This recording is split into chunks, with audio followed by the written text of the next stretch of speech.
First things first, how's it gone? It's gone overwhelmingly well, actually. And the overwhelming response we've had from the community has been phenomenal. The attendance to our workshops, the reach out that we've had about just the queries and wanting to know more is showing that the fact acceptance is really on the rise, and that's what we advocate for, is the acceptance of those varied and diverse neurodivergences in our community. Was there any workshop in particular you thought was particularly effective or had a really impactful effect on the recipients?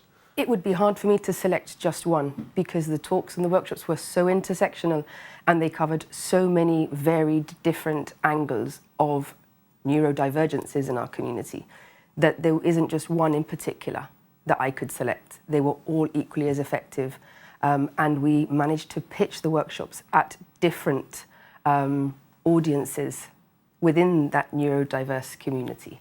We've had everything from language disorder in young children, ADHD in girls, neurodiversity in the workplace, a panel of lived experience voices. So there's been a lot to enjoy.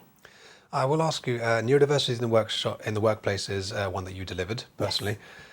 I feel that there's a lot more focus, understandably so, on neurodiversity in children, catching it early, learning how to handle it and how to learn to well, if someone needs supported needs or something of the sort, they get it when they're young. Yes. It makes sense. But neurodiversity in the workplace will be looking at adults, many of whom might not have been diagnosed till they were far later on in life. So what does that look like, and what is the picture for people who perhaps only found out about a diagnosis when they were in their 30s or 40s? So rightly, as you mentioned, yes, early intervention is key to help, structure strong progression throughout life. But as you've also said, there are individuals who, through the awareness and acceptance that's being created and continued in our community, there are some individuals who get diagnosed. This acceptance wasn't there when they were totally 5 years old, absolutely. In the 90s or whenever that was. That's right, and that's the progression that we are seeing now in our community. And to be able to highlight neurodiversity in the workplace and see so many employers, employees, colleagues, those who just have a genuine interest in wanting to learn more, come along. Because oftentimes, as you said, neurodiversity is stigmatized to being a child service or just centrally focalized around children. And it's not the case. Neurodivergence stays with you by and large throughout life.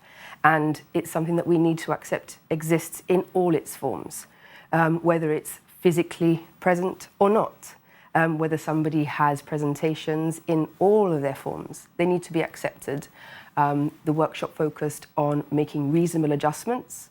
The workshop focused around focusing on strategies to work on person-centered approaches, strengths-based approach, working with challenges too, and seeing how we can best support those for meaningful and the best opportunities we can offer.